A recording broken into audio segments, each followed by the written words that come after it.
Welcome to my channel फ्लटरवर्स।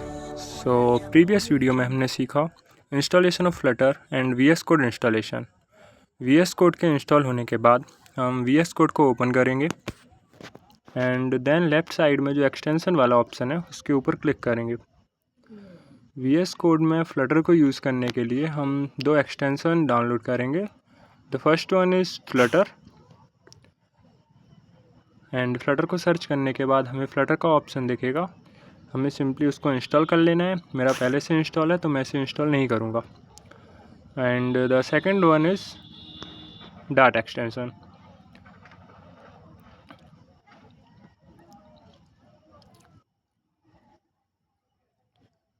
We will download a dot extension same as Flutter and इन दोनों को install करने के बाद हम अपने वीएस कोड को फिर से रीस्टार्ट करेंगे। इसके बाद हम प्रेस करेंगे Ctrl+Shift+P एंड देन सर्च करेंगे Flutter new project. New project पर क्लिक करने के बाद हमारे सामने कुछ ये इंटरफेस आएगा। हम एप्लीकेशन डेवलप करेंगे तो एप्लीकेशन पर क्लिक करेंगे एंड देन जिस भी फोल्डर के अंदर हमारे ऐप को बनाना चाहते हैं उसका पाथ दे देंगे। तो मैं एक नया फोल्डर बना रहा हूँ, the name is Flutterverse and select the folder. यहाँ पे हम अपने एप्लीकेशन का नाम देंगे, हम जो भी एप्लीकेशन का नाम रखना चाहते हैं। इसकी कुछ रूल्स हैं कि हम करंटली हमारे ऐप का नाम सिर्फ स्मॉल लेटर्स में ही रख सकते हैं। देन हम एंटर कर देंगे। उसके बाद हमारा जो प्रोजेक्ट है वो क्रिएट होने लगेगा। सो हम थोड़ा वेट करेंगे हमारा ऐप क्रिएट हो जाने के लिए। सो हमारा ऐप क्रिएट होने लगा है। ये थोड़ा टाइम ले सकता है।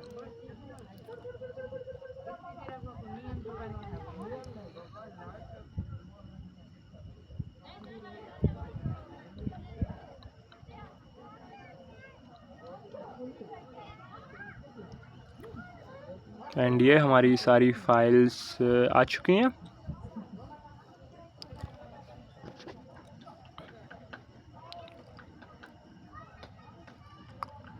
एंड या दिस इज़ डन। हमें हमारा कोड मिल चुका है, एग्ज़िट कोड 0। देन हम इससे सिंपली रन करेंगे। आप बॉटम ऑफ द राइट में जो आपको डिवाइसेस का ऑप्शन मिल रहा है वहाँ से आप अपने डिवाइस को सिलेक्ट कर सकते हैं। मैं अपने वर्चुअल डिवाइस में इसे रन कर रहा हूँ एंड ये थोड़ा टाइम ले सकता है। एंड मैंने वीडियो थोड़ा स्किप किया एंड मेरा रन हो चुका है। तो ये हमारा फर्स्ट एप्लीकेशन है जो कि फ्लटर बाय डिफ़ॉल्ट क्रिएट करके देता है। This is a counter application and by the click this add button this button count the number of tap. तो अब हम खुद से कोड लिखना सीखेंगे एंड देन हम सारा कोड हटाएंगे। सबसे पहले हम लाइब्रेरी को इंपोर्ट करेंगे। लाइब्रेरी बेसिकली क्या होता है कि लाइब्रेरी का मीनिंग होता है कलेक्शन ऑफ विजिट्स। फ्लटर में जो भी कुछ हम लिखते हैं उन्हें विजिट्स बोलते हैं। तो सबसे पहले हम मेन फंक्शन को लिखेंगे एंड अभी हमें पैरामीटर्स की ज़रूरत नहीं है तो इसे हम हटा देंगे। वॉइड मेन के अंदर एक रन ऐप नाम से विजिट्स होता है। हम धीरे धीरे आगे की वीडियोस में इन सबको सीखेंगे। यहाँ पे हम एक विजिट्स का नाम रखेंगे, the name is my app and then हम एक स्टेटलेस विजिट बनाएंगे। जैसे ही आप STL लिखोगे आपके सामने पूरा स्टेटलेस विजिट आ जाएगा। आप सिंपली इसका नाम रख सकते हो। अगर आपको ऑप्शन नहीं दिखता है तो आप कंट्रोल स्पेस करके सजेशंस भी देख सकते हो। ये देखो, जैसे ही हमने इसे सेव किया हमारी स्क्रीन्स ब्लैक हो चुकी हैं। हम एक मटेरियल ऐप बना रहे हैं जिसको हम सिंपली एक टाइटल देंगे, this is my first app and इसके बाद हम अपने ऐप को थीम देंगे। थीम एक रिक्वायर्ड पैरामीटर लेता है, this is theme data, this is also visit and इसके अंदर हम यूज़ मटेरियल थीम को ट्रू कर देंगे जो थीम हमें फ्लटर बाय डिफ़ॉल्ट देता है। एंड इसके बाद हम होम पे एक नेक्स्ट फाइल बनाएंगे। This is a home page. इसमें हम अपने होम पेज की यूआई को डिज़ाइन करेंगे। अभी हम सिंगल फाइल पे काम करेंगे। अब हम एक और विजिट बनाएंगे। This is a स्टेटफुल visit and इसका नाम रखेंगे home page.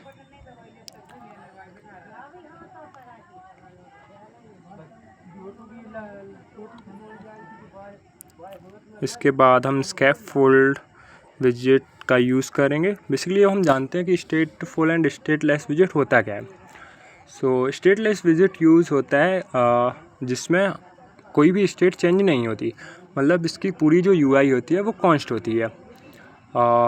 Another is स्टेटफुल visit. इस विजिट को हम यूज़ करते हैं जब हमें स्टेट चेंज कराना पड़ता है, जैसे कि हम किसी कंटेनर का कलर चेंज करना चाहते हैं किसी बटन पर क्लिक करने के लिए। तो यहाँ ये हमें बहुत सारे विजिट्स प्रोवाइड करता है, मेथड प्रोवाइड करता है, जो कि स्टेट मैनेजमेंट के लिए यूज़ होता है। तो ये हम आगे की वीडियो में बहुत अच्छे से सीखेंगे। अभी ये बेसिक सा ऐप है तो हम उस पर फोकस करते हैं। तो सबसे पहले हम स्कैफोल्ड को रिटर्न करेंगे एंड ये एक ऐप बार लेता है, जो कि एक ऐप बार विजिट लेता है। इसको हम एक टाइटल देंगे। द टाइटल के अंदर हम एक टेक्स्ट विजिट यूज़ करेंगे, सिंपली टेक्स्ट के लिए। इसके अंदर हम एक स्ट्रिंग पास करेंगे, टेक्स्ट स्ट्रिंग लेता है एंड डन। तो हमारे ऐप का ऐप बार बन चुका है। अब अगर हमें इसे स्टाइलिश देना है तो हम इसे स्टाइल देंगे। अगर हमें टाइटल को सेंटर में लाना है तो सेंटर टाइटल लिखकर इसे ट्रू कर देंगे। अगर हम इसके बैकग्राउंड का कलर चेंज करना चाहते हैं तो बैकग्राउंड का कलर कलर्स डॉट करके बैकग्राउंड कलर चेंज कर सकते हैं। आप अपनी यूआई को कस्टमाइज़ कर सकते हैं। देन हम टेक्स्ट को थोड़ा स्टाइलिंग देंगे। सो हम कंट्रोल स्पेस पर क्लिक करके ऑल सजेशंस को देख सकते हैं। ये बहुत सारे पैरामीटर्स हमें देता है, तो आप देख सकते हो, अपने हिसाब से स्टाइल को कस्टमाइज़ कर सकते हो। मैं सिंपली सबसे पहले इसकी फ़ॉन्ट साइज़ को थोड़ा इंक्रीज़ करूँगा। मुझे बैकग्राउंड कलर थोड़ा सही नहीं लग रहा है तो मैं इसको भी चेंज करूँगा। एंड हम टेक्स्ट को कलर देंगे। टेक्स्ट में कलर पैरामीटर पास करके हम इसे भी कलर्स दे देंगे। एंड इसके बाद हम अपने टेक्स्ट को फॉन्ट वेट देंगे।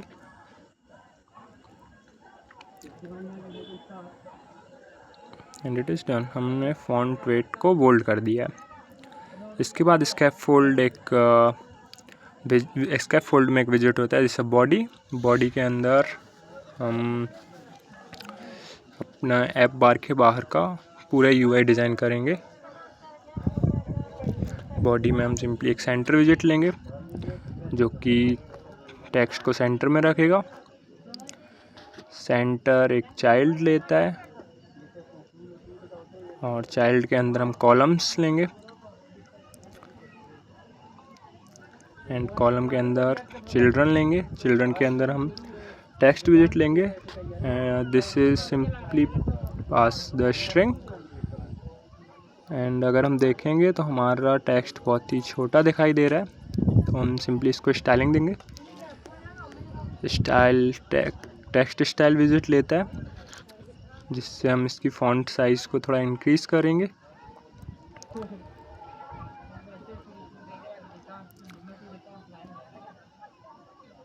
एंड डन, ये दिखाई दे रहा है। इसके बाद इसे सेंटर में लाने के लिए हम कॉलम के अंदर मैन एक्सिस अलाइनमेंट देंगे। एंड अलाइनमेंट देने के लिए मैन एक्सिस अलाइनमेंट डॉट करके हमें जहाँ भी हमारे टेक्स्ट विजिट को शो कराना है हम उस हिसाब से उसे कस्टमाइज़ करेंगे। दैन एक टेक्स्ट लेने के बाद हम स्पेसिंग के लिए साइड बॉक्स का यूज़ करेंगे। साइड बॉक्स हाइट और विड्थ लेता है, तो इसे हम सिंपली हाइट दे देंगे।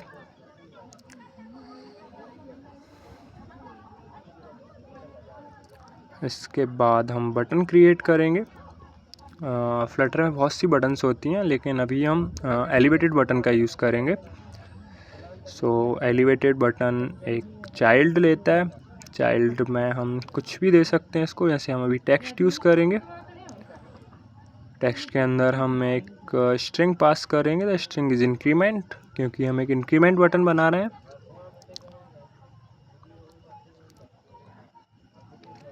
एंड एलिवेटेड बटन एक ऑन प्रेस्ड मेथड भी लेता है। ऑन प्रेस्ड में अभी हम सिंपली ब्लैंक छोड़ देंगे।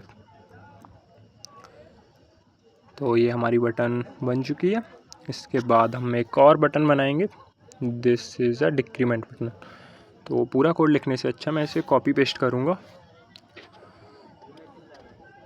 And the button is decrement.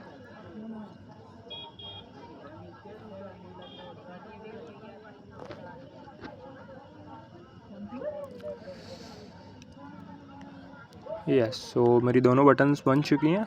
इनको अभी ये मुझे सही नहीं दिख रही, इसे मैं वर्टिकल में लिखूँगा, तो मैं इसे सिंपली रो के अंदर रैप करूँगा। रो चिल्ड्रंस लेगा एंड चिल्ड्रंस के अंदर मैं अपने दोनों विजिट्स को पेस्ट कर दूँगा। एंड इसे अलाइन करने के लिए मैं रो को भी अलाइनमेंट दूँगा। This is a cross axis alignment and man axis alignment. मैं दोनों को सेंटर में कर दूँगा, तो सिंपली मेरी बटन सेंटर में दिखाई देने लगेगी। एंड हाइट की जगह पे हम विड्थ देंगे, क्योंकि हम वर्टिकल में यूज़ कर रहे हैं। एंड डन, हमारे UI पार्ट मोस्टली डन हो चुका है। तो अब हम लॉजिक्स पे काम करेंगे। हम एक वेरिएबल बनाएंगे इन टाइप का, जिसका नाम हम रखेंगे काउंटर। एंड हम फर्स्ट में उसकी वैल्यू को 0 से असाइन करेंगे। एंड देन हम इंक्रीमेंट बटन पे इस काउंटर को +1 करेंगे। मतलब जितनी भी बार आप काउंटर को टैप करोगे ये अपनी वैल्यू को +1 करेगा। तो उसे +1 करने के 2 तरीके हैं। आप काउंटर +=1 करेंगे तो तब भी ये वही रिज़ल्ट देगा। एंड आप काउंटर +=1 की जगह काउंटर +1 भी यूज़ कर सकते हैं। रिज़ल्ट में कोई डिफरेंस नहीं आएगा, बस ये शॉर्ट मेथड होती है अपने लॉजिक को लिखने के लिए। आप दोनों आउटपुट को अलग अलग बार रन करके देख सकते हो। अभी मैं इसको कमेंट आउट करूँगा एंड सेम लॉजिक को हम अपने डिक्रीमेंट में भी लिखेंगे। बस इस बटन पर हम +1 की जगह पे -1 यूज़ करेंगे।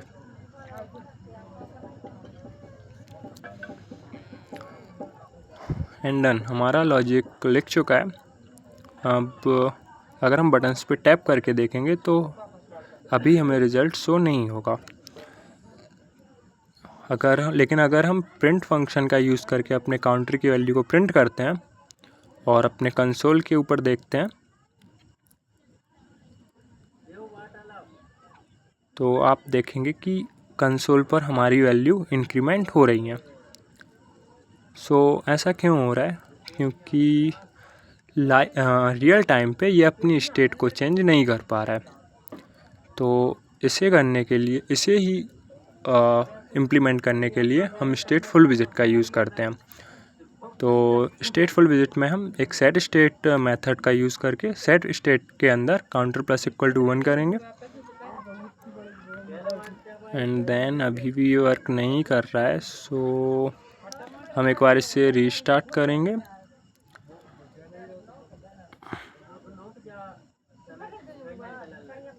अगर रीस्टार्ट पे भी ये वर्क नहीं करता है तो फिर हम इसे टर्मिनेट करके फिर से रीरन करेंगे।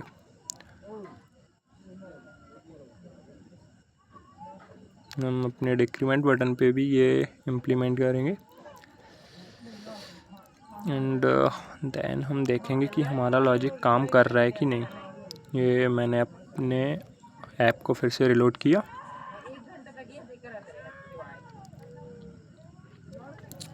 एंड हम एक बार टर्मिनेट करके अपने ऐप को रीरन करेंगे। रन होने में हमारा एप्लीकेशन थोड़ा टाइम ले सकता है, तो थोड़ा पेशेंस रखिए।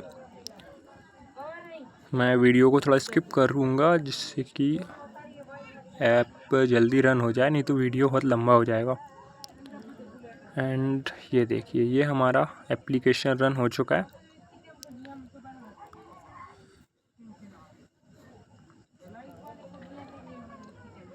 एंड देन अब हम अपने एप्लीकेशन को चेक करेंगे, या अभी भी मेरी बटन्स काम नहीं कर रही हैं, तो मैं एक बार अपने कोड को चेक करूँगा। एंड मैं अभी भी टेक्स्ट में 0 को यूज़ कर रहा हूँ। टेक्स्ट 0 की जगह पे हम इसे काउंटर शो करेंगे एंड टेक्स्ट स्ट्रिंग लेता है तो हम काउंटर को स्ट्रिंग में कन्वर्ट कर देंगे। इसके लिए हम टू स्ट्रिंग पैरामीटर को यूज़ करेंगे एंड डन, हमारा ऐप काम करने लगा है। सो इस तरीके से हम हमारी एप्लीकेशन को बनाते हैं, फ्लटर में क्रिएट करते हैं और हमें पूरा रिज़ल्ट लाइव दिखाई देता है। तो फ्लटर का फर्स्ट एप्लीकेशन हमारा बन चुका है एंड देन हम आगे की वीडियोस में फ्लटर की और फंक्शनैलिटी को सीखेंगे। So thank you.